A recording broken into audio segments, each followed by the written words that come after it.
अर्थशास्त्र की एक इम्पोर्टेंट बुक है जिसका नाम है आर्थिक विचारों का इतिहास। तो आर्थिक विचारों के इतिहास के अंतर्गत आज हम जानने वाले हैं कौटिल्य के आर्थिक विचार कि कौटिल्य ने कौन कौन से आर्थिक विचार दिए हैं। तो जानते हैं कौटिल्य के बारे में। टॉपिक पहले बता चुके हैं आपको, कौटिल्य के आर्थिक विचार, economic thoughts of Kautilya. Kautilya ने अर्थव्यवस्था के बारे में कौन कौन से आर्थिक विचार दिए हैं। तो बात करते हैं सबसे पहले उसके नाम से। कौटिल्य को अन्य नामों से भी जाना जाता है। तो कुल मिलाकर उसके 3 नाम आते हैं एक ही व्यक्ति के, विष्णुगुप्त, चाणक्य और कौटिल्य। तो जो उसका वास्तविक नाम था वह था विष्णुगुप्त, और चाणक्य और कौटिल्य भी उसके क्या है, अदर नेम हैं। अब बात करते हैं इसकी शिक्षा की कि इसने शिक्षा कहाँ ग्रहण की। तो शिक्षा उसने वहीं ग्रहण की जहां उसका जन्म हुआ था, लेकिन उसके जन्म के बारे में ठीक ठीक पता नहीं है कि उसका जन्म किस स्थान पर हुआ था। इसलिए विद्वानों ने अलग अलग बातें कही है, इतिहासकारों ने अलग अलग बात कही है। तो उसके जन्म के बारे में यह है कि उसका जो जन्म हुआ वो तक्षशिला में हुआ, और तक्षशिला वर्तमान में पाकिस्तान में पड़ता है, और उस समय वह भारत में हुआ करता था। तो कुल मिलाकर जहां उसका जन्म हुआ तक्षशिला में, वहीं पर एक विश्वविद्यालय था, एक यूनिवर्सिटी थी जो कि विश्व की सबसे पहली यूनिवर्सिटी थी, विश्व का पहला विश्वविद्यालय था, और उसका नाम था तक्षशिला विश्वविद्यालय। उसने अर्थात कौटिल्य ने यहीं पर शिक्षा ग्रहण की, ठीक है, और प्रकांड विद्वान बना। और आगे लिखा मेरा, तक्षशिला विश्वविद्यालय वर्तमान में पाकिस्तान में पड़ता है, और अभी भी आज की डेट में भी उसके खंडहर वर्तमान में विद्यमान है पाकिस्तान में। आगे बात है कि कौटिल्य कौन था, विष्णुगुप्त कौन था। कौन था ये व्यक्ति? तो ये व्यक्ति था चंद्रगुप्त मौर्य का मुख्य सलाहकार एवं प्रधानमंत्री। यानी कि चंद्रगुप्त मौर्य वंश का संस्थापक था, पहला राजा था। तो उसका यह अर्थात कौटिल्य मुख्य सलाहकार और उसका प्रधानमंत्री था। कौटिल्य ने ही जो चंद्रगुप्त मौर्य है राजा बनाने में बड़ी मदद की। उस समय मगध अर्थात वर्तमान जो बिहार है, पूर्वी उत्तर प्रदेश का इलाका है, उसमें मगध साम्राज्य फैला हुआ था। तो वहां पर जो वंश चल रहा था वो नंद वंश का शासन चल रहा था। तो एक बार की बात है कि जिस समय कौटिल्य को वहां के राजा ने बड़ा अपमानित किया, और उसी समय कौटिल्य ने व्रत लिया, प्रण लिया कि जब तक मैं इस साम्राज्य के सारे राजाओं को मरा नहीं देता हूं और नया राजा नहीं बना देता हूं, तब तक मैं शांत नहीं बैठूंगा, तब तक मैं शांत बैठने वाला नहीं हूं। और उसने ऐसा ही किया। किसने? कौटिल्य ने। उसने चंद्रगुप्त के साथ मिलकर, चंद्रगुप्त के साथ मिलकर नंद वंश पर आक्रमण किया, और धीरे धीरे करके नंद वंश को समाप्त कर दिया, और मगध में एक नए वंश का उदय हुआ, और वह वंश कहलाया मौर्य वंश। और उसका जो प्रथम राजा था वो था चंद्रगुप्त मौर्य। तो कुल मिलाकर चंद्रगुप्त मौर्य को राजा भी उसी ने बनाया, ठीक है। और वहां पर ये नियुक्त हुआ किस रूप में? मुख्य सलाहकार और प्रधानमंत्री के रूप में। आगे बात आती है कि कौटिल्य ने एक पुस्तक लिखी उस समय, एक किताब लिखी उस समय। उस किताब का नाम था अर्थशास्त्र। क्या था उसका नाम? अर्थशास्त्र था, और संस्कृत में होगा अर्थशास्त्रम। क्या होगा संस्कृत में? अर्थशास्त्रम। ये जो किताब है ये 15 भागों में विभाजित है, अर्थात इसकी एक किताब नहीं, अर्थात 15 किताबें हैं अलग अलग, ठीक है। 1 2 3 4 5 6, और उसमें 430 पृष्ठ हैं, 430 पेज हैं। और ये जो किताब लिखी गई है कौटिल्य के द्वारा, यह संस्कृत भाषा में लिखी गई है। कौन सी भाषा में लिखी गई है? संस्कृत भाषा में लिखी गई है। चाणक्य का काल या चंद्रगुप्त मौर्य का वो सलाहकार था, तो इसका जो काल था वह था 321 से लेकर 396 ईसा पूर्व। 321 से लेकर 396 ईसा पूर्व, यहाँ पे लिखा हुआ है बीसी, बिफोर क्राइस्ट, इसका काल था जिस कालखंड में इसने अर्थशास्त्र पुस्तक लिखी थी। लेकिन पक्की पक्की डेट नहीं है कि कौन सी डेटों में इसने ये पुस्तक लिखी। कौन सी पुस्तक? अर्थशास्त्र पुस्तक लिखी कौटिल्य ने। तो आगे चलकर जो पश्चिमी इतिहासकार थे, उन्होंने क्या कहा? उन्होंने बहुत अच्छा कहा कि जो कौटिल्य है और जो उसकी अर्थशास्त्र पुस्तक है, इसके बारे में जितनी चर्चा होती है, ये सारे की सारी काल्पनिक है। कैसी है? काल्पनिक है। न कौटिल्य हुआ था, न कोई अर्थशास्त्र नामक पुस्तक लिखी गई थी। ऐसे पश्चिम के कुछ विद्वान थे, इतिहासकार थे, जो कि क्या थे? ना समझ थे, जिनको भारतीय इतिहास के बारे में ज्यादा जानकारी प्राप्त नहीं थी। तो उन्होंने इसको जुटलाने का काम किया। उन्होंने कहा अर्थशास्त्र नाम की पुस्तक नहीं लिखी गई, कोई पुस्तक नहीं है, और न कौटिल्य नाम का कोई आदमी इंडिया में पैदा हुआ था। तो आगे चलकर एक और विद्वान हुए भारत में, डॉक्टर श्याम शास्त्री। कौन हुए हैं? डॉक्टर श्याम शास्त्री। इन्होंने प्रमाण देकर सिद्ध किया, इन्होंने प्रमाण देकर सिद्ध किया कि अर्थशास्त्र नाम की किताब कौटिल्य के द्वारा लिखी गई। अर्थात कौटिल्य और अर्थशास्त्र दो जो घटनाएं हैं, ये वास्तविक हैं, काल्पनिक नहीं हैं। और आगे चलकर जब श्याम शास्त्री ने पश्चिम के विद्वानों को इसकी बुक को इंग्लिश में ट्रांसलेट करके बताया, ट्रांसलेट करके इंग्लिश में बताया, तो भी मान गए, हाँ भाई तुम सही कह रहे हो, हम गलत थे, कौटिल्य हुआ है और उसने अपनी पुस्तक अर्थशास्त्र लिखी है। तो देखिए पश्चिमी जो इतिहासकार थे वो किस प्रकार से हमारे इतिहास को, भारतीय इतिहास को दबाना चाहते थे। अब बात आती है कि कौटिल्य के आर्थिक विचार। ये तो इसका संक्षिप्त परिचय था, किसका? कौटिल्य का। अब इसके आर्थिक विचारों की बात करते हैं। तो कौटिल्य ऐसा विद्वान नहीं था जैसे वर्तमान में क्या है, प्रोफेसर मार्शल हो गया, जैसे प्रोफेसर रॉबिन्स हो गया, या एडम स्मिथ हो गया, उससे आगे आने वाला हिग्स हो गया। इस प्रकार का कोई अर्थशास्त्री नहीं था, और नहीं उसने अर्थशास्त्र की अलग से कोई पुस्तक लिखी है। जैसे मार्शल ने लिखी है principles of economics. Wealth of Nations किसने लिखी है? एडम स्मिथ ने, जिसमें केवल आर्थिक ही आर्थिक विचार दिए गए हैं। ऐसा कौटिल्य के अर्थशास्त्र में देखने को नहीं मिलता है, क्योंकि कौटिल्य क्या था? मौर्य वंश का मुख्य सलाहकार और प्रधानमंत्री था।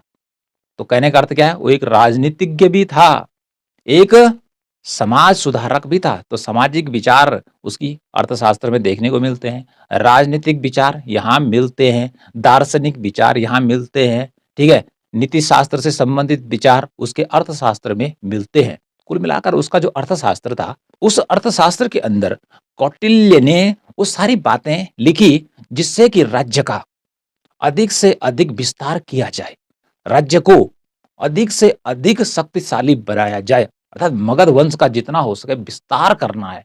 और वो कौन कौन सी बातें हो सकती है, वो सारी इंपॉर्टेंट बातें उसने इस पुस्तक में लिखी हैं।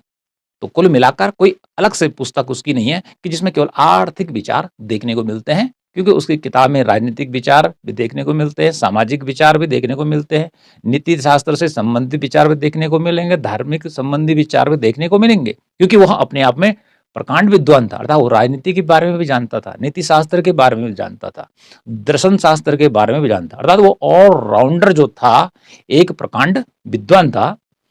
लेकिन यहां पर हम उसके आर्थिक विचारों को जानेंगे, केवल केवल उसके आर्थिक विचारों को जानेंगे कि जो उसने उस काल में दिए थे। किस काल में दिए थे? 321 से लेकर 396 बीसी, अर्थात अभी की बात करें तो कम से कम मतलब 2300-2400 साल पहले उसने अपने विचार दिए थे। किस पुस्तक में वो मिलते हैं? वो अर्थशास्त्र में देखने को मिलते हैं। तो आर्थिक विचार जानते हैं उसके वन बाय वन। पहला देखते हैं, नंबर 1 पे मेरा लिखा हुआ है अर्थशास्त्र की परिभाषा। अब अर्थशास्त्र की जो परिभाषा वर्तमान में हम पढ़ते हैं एडम स्मिथ के अनुसार, तो एडम स्मिथ हुआ 1776 से प्रसिद्ध, जब उसने वेल्थ ऑफ नेशंस लिखी। तो एडम स्मिथ से बहुत समय पहले ही किसने अर्थशास्त्र के बारे में बतला दिया था? कौटिल्य ने। अब देखिए उसने क्या परिभाषा लिखी अर्थशास्त्र की? सबसे पहले बताया उसने अर्थ का मीनिंग क्या होता है। किसने बोला? मैंने नहीं, कौटिल्य ने अर्थ का मीनिंग बताया है। मनुष्य क्या व्यवहार एवं आजीविका अर्थ है। अर्थ मीन्स क्या होता है? वैसे धन होता है। अर्थ मीन्स साधारण रूप से हम जानते हैं कि अर्थ का अर्थ होता है धन। तो उसने क्या कहा अर्थ के लिए? मनुष्य का व्यवहार, यानी कि व्यवहार का अर्थ है कि मनुष्य का आचरण कैसा है, उसका आचरण कैसा है, कैसा आचरण वह करता है और कौन सा कार्य वह करता है। मतलब धन कमाने के लिए वो कौन सा कार्य करता है, वही क्या है? अर्थ है। तो कुल मिला के उसने अर्थशास्त्र के साथ पहले अर्थ क्या होता है ये बतलाया। क्या बतलाया? मनुष्य का व्यवहार एवं आजीविका अर्थ है। आजीविका तो आप समझते होंगे कि व्यक्ति जो कार्य करता है जिससे वो पैसा कमाता है वो उसकी आजीविका कहलाती है। माना कोई टीचर है तो वो क्या है?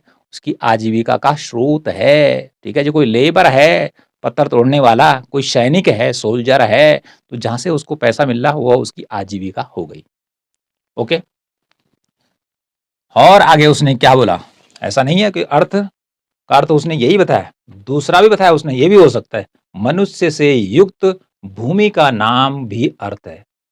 मनुष्य से युक्त अर्थात जहां मनुष्य रहता है, जिस जमीन पर मनुष्य रहता है उसे क्या कहते हैं? अर्थ कहते हैं। अर्थात इसका उल्टा भी होगा, यानी कि जहां बंजर जमीन पड़ी हुई है, दूर दूर तक कोई नहीं रहता है, तो उसका अर्थ क्या होगा? उसका अर्थ होगा कि वह अर्थ नहीं है। अर्थ का अर्थ हुआ उसका कि जहां मनुष्य बसा है, सामान्य शब्दों में कि जहां मनुष्य की बसावट है उसको या उस जमीन को हम क्या कहेंगे? अर्थ कहेंगे। क्या कहेंगे? अर्थ कहेंगे। तो अर्थ का उसने अर्थशास्त्र में अर्थ का उसने दो परिभाषाएं दे डाली, दो मीनिंग दे डाली। अब अर्थशास्त्र की क्या परिभाषा उसने लिखी? यहां पर लिखी हुई है। क्या लिखी उसने? उसने कहा भूमि की प्राप्ति तथा उसकी रक्षा करने वाले उपायों का। क्या बोला?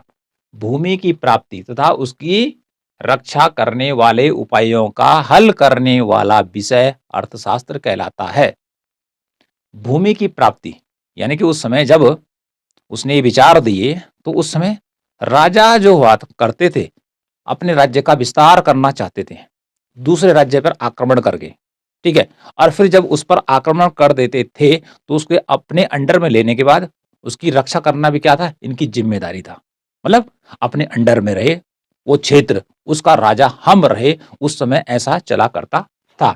तो भूमि को प्राप्त करना, ठीक है, और जितना प्राप्त कर दिया अपना साम्राज्य है उस पर अपना कब्जा जमाए रखना और उसकी रक्षा करना। दूसरा क्या है? उस राज्य की रक्षा करना। जैसे वर्तमान में भारत है तो भारत क्या करता है? जितनी उसकी जमीन है उसकी रक्षा करने के लिए क्या बना रखी है? फौज बना रखी है भाई। ठीक है, तमाम प्रकार के हथियार हैं जिससे देश की रक्षा करनी है। तो ऐसे ही बात वो कर रहा है कि भूमि की प्राप्ति और उसकी रक्षा करने वाले उपाय, यानी कि भूमि की रक्षा हम किस प्रकार से कर सकते हैं और उसका हल कैसे किया जाए, मतलब राज्य को कैसे शक्तिशाली बनाया जाए। भूमि की प्राप्ति और उसकी रक्षा करने वाले उपाय बतलाने वाला विषय अर्थशास्त्र कहलाता है। इस परिभाषा को आपने याद करना है। इस परिभाषा को याद करना है। अर्थात अर्थशास्त्र के लिए जो उसने परिभाषा दी उसमें सबसे ज्यादा उसने इंपॉर्टेंट स्थान किसको दिया है? भूमि को दिया है। किसको दिया है उसने? भूमि को दिया है। आगे बात करते हैं कि उसने क्या बोला, क्योंकि इसको हमने आगे लिखना है। तो उसने क्या कहा? आनंद धन से प्राप्त होता है। आनंद धन से प्राप्त होता है, यानी कि उसने धन को ज्यादा आगे रखा है कि आनंद की यदि प्राप्ति करनी है, वस्तुओं और सेवाओं को खरीदने के लिए किन चीजों की जरूरत पड़ती है? धन की जरूरत पड़ती है। तो आनंद कहाँ से प्राप्त होगा? अर्थात हम कह सकते हैं कि संतुष्टि कहाँ से मिलने वाली है? तुष्टि गुण कहाँ से मिलने वाला है? अकॉर्डिंग कौटिल्य धन से प्राप्त होता है। किससे प्राप्त होता है? धन से प्राप्त होता है। और यहां पर लिखा मेरा धन, तो धन का उसने अपने व्यापक अर्थों में प्रयोग किया है। उसने केवल ये नहीं कहा कि धन के अंतर्गत केवल नोट आते हैं, सिक्के आते हैं, यही धन है। तो धन उसने किसको कहा है? सरकारी मुद्रा, अर्थात सरकारी खजाने में जो मुद्रा है वह धन है। इसके अलावा सरकारी और निजी जो संपत्ति है, उसको भी उसने धन कहा। सरकारी संपत्ति अर्थात जो उस समय का राजमहल रहा होगा, जहाँ-जहाँ तक राज्य की संपत्ति बनाई रखी होंगी, वो भी क्या है? धन है। उसी में जो व्यक्ति थे, निजी व्यक्ति, जिनके अपने मकान थे, खेत खलिहान थे, वो भी क्या था? वो भी धन के अंतर्गत उसने शामिल किया है। इसके अलावा उसने धन के अंतर्गत क्या शामिल किया है? बहुमूल्य धातुएँ। जो बहुमूल्य धातुएँ हैं, जो बहुत महँगी हैं, कौन-सी धातु हो सकती है महँगी? जैसे सोना बहुत महँगा है। सोना क्या है? बहुत महँगा है। चांदी भी महँगा है। हीरे मोती महँगे हैं, तो ये भी धन है। धन है कि नहीं है? है भाई, क्योंकि यदि किसी के पास हीरा है, वो बाज़ार में बेच दे, तो उसके बदले में उसको क्या मिलेगा? मनी मिलने वाली है। तो इट मीन्स जो बहुमूल्य धातुएँ हैं, वो भी किसके अनुसार? कौटिल्य के अनुसार क्या है? धन है। इसके अलावा बचाया गया धन, जिसे हम बचत कहते हैं, बचत को भी उसने क्या कहा? धन है। उपभोग किया जाने वाला धन अर्थात जिस धन को खर्च करने वाला है व्यक्ति अपनी आवश्यकताओं की पूर्ति करने पर, उसको भी उसने धन कहा। और इसके अलावा उसने कहा हस्तांतरित धन, जिसको हम क्या कर सकें? एक दूसरे को ट्रांसफर कर सकें। हस्तांतरित जिस धन को किया जा सके, मेरे पास कुछ है और मैंने दूसरे को दे दिया, ठीक है, वो भी धन है। वो भी क्या है? धन है। मेरे पास अर्थात उस समय की बात हो रही है, तो उस समय यदि किसी के पास सोने का खजाना है, ठीक है, वो सोना किसी को बेच सकता है, ठीक है जी, और उसके बदले कुछ और चीजें खरीद सकता था उस समय। तो इस प्रकार से आनंद धन से प्राप्त होता है, किसने कहा? कौटिल्य ने कहा। और धन के अंतर्गत ये सारी चीजें उसने सम्मिलित की हैं। केवल उसने रुपये नोट को ही धन नहीं कहा है, क्योंकि उस समय रुपये नोट तो चला नहीं करते थे। अब बात आती है कौन सी वस्तु धन हो सकती है, उसने कुछ बातें बताई है। ये तो धन का अर्थ बता दिया, ठीक है, विस्तृत अर्थों में कि कौन कौन सी चीजें धन के अंतर्गत आ सकती हैं। लेकिन बात आती है कि कौन सी वस्तु धन हो सकती है, हम किसे धन कह सकते हैं। वर्तमान में हम धन किसे कहते हैं? ठीक है, मुद्रा किसे कहते हैं, ऐसा ही समझ लीजिए। तो उसने कहा इसके लिए कुछ बातों का होना बहुत जरूरी है, और 4 बातें उसने बताई कि कौन सी वस्तु धन हो सकती है। उसके अंदर 4 बातें होनी चाहिए, 4 विशेषताएं उसकी होनी चाहिए। कौन कौन सी हैं? वास्तविकता अर्थात जो धन है वह भौतिक रूप से वास्तविक होना चाहिए, मतलब अर्थात वो दिखाई देना चाहिए। अगला कहा उसने उपभोगशीलता अर्थात जिससे कि वस्तुओं को खरीदा जा सके, ठीक है, जिसका उपभोग किया जा सके अर्थात जिसको व्यय किया जा सके, उसे उपभोगशीलता अर्थात उसमें वास्तविकता होनी चाहिए, उपभोगशीलता होनी चाहिए, हस्तांतरणशीलता होनी चाहिए, जिसको हम ट्रांसफर कर सके, दूसरे को दे सके, ठीक है, और उसके बदले में कुछ और प्राप्त कर सके। अगला आता पर्यादान, जिसको हम निवेश कर सके, जिसको हम निवेश कर सके और उससे आगे ज्यादा उत्पादन कर सके। यदि किसी वस्तु के अंदर ये 4 गुण हैं, तो उसे कौटिल्य के अनुसार क्या कहा गया है? उसको धन कहा गया है, ठीक है जी, उसको वेल्थ या मनी कहा गया है। आगे कौटिल्य ने क्या कहा? कौटिल्य ने कहा कि जैसे विद्या है, जैसे आप पढ़ रहे हैं इस समय, तो ज्ञान को प्राप्त करने के लिए, ठीक है, ज्ञान को प्राप्त करने में लंबा समय लग जाता है। एकदम से ऐसा नहीं कि आज पढ़ा और आदमी एक में एडमिशन लिया और सीधे 1 साल के अंदर 12th में चला गया और उसके बाद दूसरे साल में उसने 15, 16, 18, 20 सब पास कर दिया, ठीक है, और अगले साल में वो नौकरी लग गया। ऐसा संभव नहीं है। जो ज्ञान है वो क्या होता है? क्षण क्षण क्या होता है? बढ़ता रहता है, पल पल करके बढ़ता रहता है, जैसे जैसे हम पढ़ते रहते हैं। तो ऐसे ही उसने धन के बारे में कहा कि धन क्या है? कण कण से प्राप्त करने का प्रयास निरंतर करना चाहिए। अर्थात धन को भी क्या करना चाहिए? कण कण की तरह क्या करना चाहिए? प्राप्त करने का निरंतर प्रयास करना चाहिए, ठीक है, अर्थात धन कमाना एक दिन का काम नहीं है। धन को क्या करना चाहिए कि हमेशा कमाने का प्रयत्न करना चाहिए।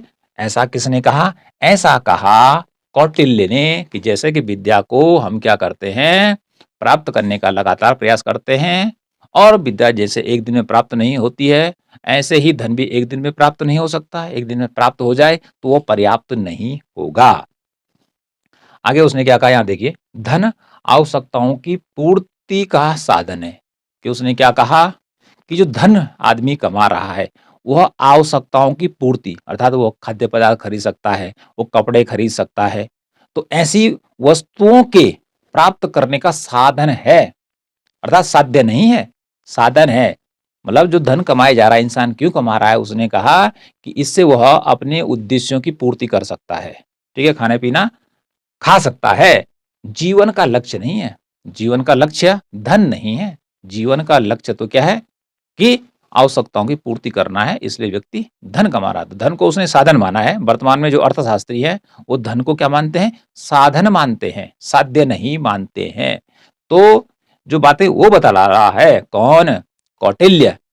इसके विचार जो हैं वह लगभग लगभग मार्शल, पीगू और जे.एस. मिल की भांति प्रतीत होते हैं, क्योंकि इसने यहाँ पर धन की जो बात कर रहा है, इसमें यह भौतिक वस्तुओं को शामिल करने की बात कर रहा है, भौतिक सुख की बात कर रहा है। और यही बात प्रोफेसर मार्शल, पीगू और जे.एस. मिल कर चुके हैं। आगे इसने धन के बारे में क्या कहा कि धन उचित ढंग से प्राप्त करना जरूरी है। यानी कि कौन सी चीज धन हो सकती है? यदि कोई चोरी करता है, डकैती करता है, इस प्रकार से धन कमाता है, ये अवैधानिक है, इसको धन नहीं कहा जा सकता है। तो धन प्राप्ति के बारे में इसने बतला दिया कि कौन सा धन होगा जो कि क्या है, उचित तरीके से वैधानिक ढंग से या श्रम के द्वारा कमाया जाए, उसे बोलेंगे धन। थोड़ा सा 2-3 किलो ही मान लेते, सोना लेकर आ गया, 20 ग्राम सोना लेकर आ गया चोरी करके, तो उसे धन नहीं कहेंगे। किसने कहा? कौटिल्य ने कहा। तो इस प्रकार से देखिए, कौटिल्य ने अर्थशास्त्र के बारे में अपने बहुत सारे विचार दिए। और जो बातें मैं आपको बता रहा हूँ ये आपने ध्यानपूर्वक सुननी है, क्योंकि हमने तो शॉर्ट में लिखा है।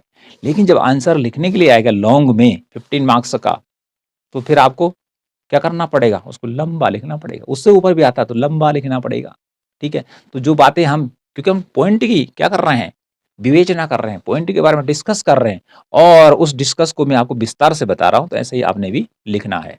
दूसरा लेते हैं उसका आर्थिक विचार, अर्थशास्त्र का उद्देश्य, कि अर्थशास्त्र का उद्देश्य क्या है, ऑब्जेक्टिव्स ऑफ इकोनॉमिक्स क्या है। तो यहाँ पर लिखा देखो, जन कल्याण एवं राज्य को शक्तिशाली बनाना, कि जनता का कल्याण करना, अर्थात मगध साम्राज्य में जो लोग थे उनकी भलाई भी करना है भाई। देश में रहने वाले, अर्थात उस समय मगध साम्राज्य में जो लोग रह रहे थे उनका कल्याण करना, उन्हें सुख सुविधाएं प्रदान करना, ओके। और साथ में राज्य को शक्तिशाली बनाना। शक्तिशाली बनाने का अर्थ है कि बगल का राज्य जो है कभी भी हिम्मत न कर सके कि मैं मगध के ऊपर आक्रमण करूं। और शक्तिशाली बनाने का अर्थ ये था कि मगध साम्राज्य का और विस्तार करना। माना कि मगध साम्राज्य का क्षेत्रफल उस समय जो था 1 लाख वर्ग किलोमीटर था, तो इसको पूरे हिंदुस्तान से लेकर विश्व तक फैलाना है, ऐसा उसने बताया। इसलिए उसने कहा राज्य को ऐसा शक्तिशाली बनना है, ऐसा पावरफुल बनना है, जैसे वर्तमान में क्या है, अमेरिका अपने को मानता है। दूसरा है अनुसंधान एवं शिक्षा का विकास। बहुत अच्छी बात उसने कही कि यदि राज्य को शक्तिशाली बनाना है, ठीक है, देश में रहने वाले अर्थात मगध साम्राज्य में रहने वाले लोगों का कल्याण करना है, भलाई करनी है, तो क्या करना पड़ेगा? अनुसंधान करना पड़ेगा भाई, रिसर्च करनी पड़ेगी, और शिक्षा का विकास करना पड़ेगा, लोगों को शिक्षित करना पड़ेगा, जिससे वो समझ सके कि राज्य की क्या अहमियत है, राज्य हमारे लिए क्यों इम्पोर्टेंट है, राज्य के लिए हम क्या कर सकते हैं, और राज्य के बिना हमारी स्थिति कैसे हो सकती है। ये बात उसने बहुत अच्छी कही। शिक्षा बहुत जरूरी है, आज के टाइम में भी है। आर्थिक एवं राजनीतिक समझ पैदा करना। उसने कहा व्यक्ति को ऐसा बनाना है भाई कि जो पैसा है कैसे कमाई जाता है, अधिक से धन कमाने की टेक्निक उसको बताना। क्योंकि जब धन राज्य के पास ज्यादा होगा तो राज्य क्या करेगा? अपना ज्यादा विकास कर सकता है, ज्यादा बड़ा सैन्य संगठन उसके पास हो सकता है, ज्यादा आर्थिक पावर उसके पास होगी, तो सैन्य शक्ति भी उसके पास होगी, तभी तो जाके क्या करेगा वो? अपने राज्य को और बढ़ाएगा बढ़ाएगा बढ़ाएगा, ठीक है जी। और उसका सपना जो था कौटिल्य का, वो तो बनना था विश्वगुरु बनना, अर्थात विश्व पे राज करने का उसका विचार था। इसलिए आर्थिक और राजनीतिक समझ पैदा करना, ठीक है जी, किसमें? देश में, अर्थात मगध साम्राज्य में रहने वाले लोगों में ये बातें आ जानी चाहिए, जिससे कि वो ये समझ सके कि राज्य की क्या भूमिका है, राज्य हमारे लिए क्या, एक क्यों इंपॉर्टेंट। अगला है राज्य को भौतिक संसाधनों से मजबूत करना, अर्थात जो भौतिक संसाधन है भैया जो दिखाई देते हैं, ठीक है, सोना चांदी ये तो दिखाई देते हैं, इसके अलावा बिल्डिंगें बनाना, दुर्ग बनाना, ठीक है, रक्षा के लिए दीवारें बनाना, बड़ा सैन्य बल इकट्ठा करना, हाथियों की व्यवस्था करना, घोड़ों की व्यवस्था करना, हथियारों की व्यवस्था करना, ये भौतिक जो चीजें हैं, ठीक है जी, इन संसाधनों को क्या करना? मजबूत करना, ठीक है। नहीं मिल रहा है उनको खोज करना है, कहाँ मिल सकते हैं, ये बात उसने कही। अगला है साम्राज्य की स्थापना और एवं उसका विस्तार, क्योंकि मगध तो एक छोटा सा राज्य वर्तमान में माना जा सकता है, तो मगध को एक छोटा राज्य नहीं बनाना चाहता था, वो चाहता था इसको साम्राज्य में बदलना है, अर्थात राज्य छोटा होता है, जैसे उत्तर प्रदेश हो गया और पूरा भारत मिला दो तो क्या बन गया, एक साम्राज्य बन गया। ठीक है जी, तो वो चाहता था कि पाकिस्तान, अफगानिस्तान और उससे पल्ली तरह यूरोप तक भी हमारा साम्राज्य, हमारा देश फैले। ठीक है, ये बात उसने कही। शासन की व्यवहारिक समस्याओं का समाधान, यदि शासन चलाते समय जो राजा है उसको कोई कठिनाई आ रही है कि टैक्स नहीं आ रहा है, राज्य में कम हो गया है, सैनिकों का खर्चा कैसे चलेगा, उनका वेतन कैसे दिया जाएगा, उनके हथियार कैसे बनाए जाएंगे उनके लिए, तो ऐसी व्यवहारिक समस्याओं का समाधान जो है वो कौन बतलाएगा, वो अर्थशास्त्र बतलाएगा। ऐसी बात उसने कही और बताई भी है उसमें। अगला आता है शासन सत्ता को शासन कार्यों में प्रवीण करना, क्योंकि वह एक राजनीतिज्ञ भी था, एक राजनीतिज्ञ था, क्योंकि पूरा का पूरा जो राज्य को चलाने का जो काम कर रहा था वो कौटिल्य ही कर रहा था चंद्रगुप्त मौर्य के टाइम पे। तो वह चाहता था कि शासन सत्ता को शासन कार्यों में प्रवीण कैसे बनाया जाए, अर्थात राज्य में भ्रष्टाचार ना हो, ऊपर से जो आदेश आए वो जमीन तक तुरंत पहुंचे कि जिससे कि राज्य को किसी भी प्रकार की कठिनाई का सामना न करना पड़े। सैनिक कहीं ले जाने एक जगह से दूसरी जगह तो पता चला रास्ता ब्लॉक है, तो ऐसी दिक्कत नहीं आनी चाहिए। और प्रजा के कल्याण की बात तो उसने कही है कि प्रजा तो होनी चाहिए, तभी जाके सैनिक मिलेंगे भाई। तो कुल मिलाकर क्या था अर्थशास्त्र का उद्देश्य, और उसके अनुसार शक्तिशाली राज्य की स्थापना करना, अर्थात शक्तिशाली साम्राज्य की स्थापना करना कौटिल्य बतलाता है अर्थशास्त्र का उद्देश्य है। और वो किस राज्य की बात कर रहा है, मगध साम्राज्य की बात कर रहा है, क्योंकि वह उसी राज्य का प्रधानमंत्री और सलाहकार था। कौन, कौटिल्य। तो इस प्रकार से यहां पर हमने कौटिल्य के दो आर्थिक विचार जानने की कोशिश की। कौन से दो विचार, एक तो हुआ अर्थशास्त्र की परिभाषा और दूसरा आता है अर्थशास्त्र का उद्देश्य। और नेक्स्ट वीडियो में हम और उसके आर्थिक विचारों की चर्चा करेंगे। मिलते हैं नेक्स्ट वीडियो में।